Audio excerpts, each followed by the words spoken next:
আল্লাহ মানুষ পাঠাইছে সময় সবার উলঙ্গ ল্যাংটা করে পাঠাইলো। আবার এই মানুষ যখন আইসে কাপড় যখন আবিষ্কার করছে তখন আল্লাহর পর্দার প্রয়োজন পড়ছে। আসলে কি আল্লাহ তাআলার পর্দা আমি বুঝছি?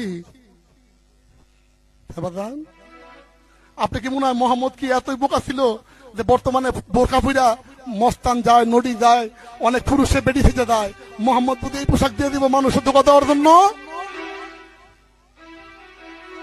বাবাজি, এক মহিলা আমার সামনে আসছে, আমি বোরকা বললেন, না আমি বোরকা বলতাম না।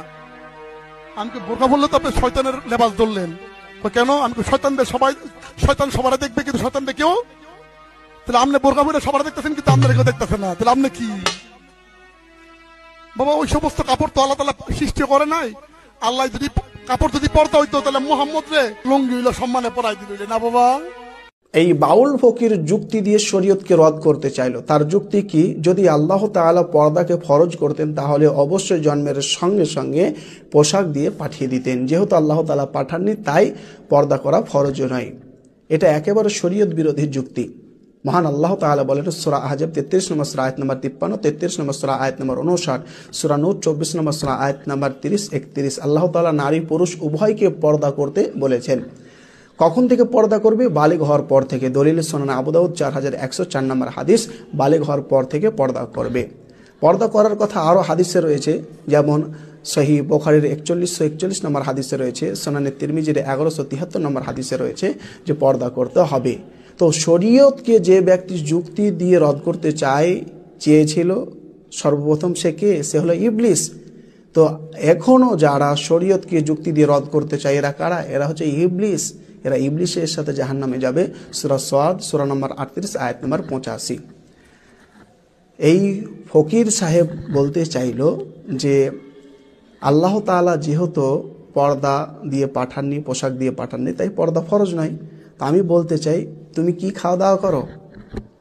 ভাত, রুটি, তরকারি। কেন?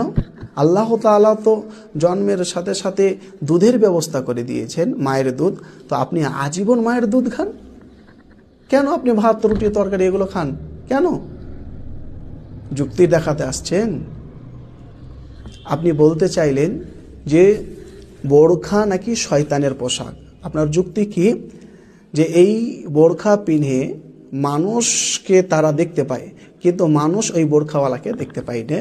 শয়তান মানুষকে দেখতে পায় কিন্তু শয়তানকে কেউ দেখতে পায় না। এই হলো আপনার যুক্তি। আপনার যুক্তি একেবারে খোড়া। ফেরেশতা আমাদেরকে দেখতে পায় কিন্তু ফেরেশতাদেরকে আমরা দেখতে পাইনি। তাহলে তো আপনার যুক্তি অনুযায়ী এই বোরখা ফেরেশতাদের পোশাক।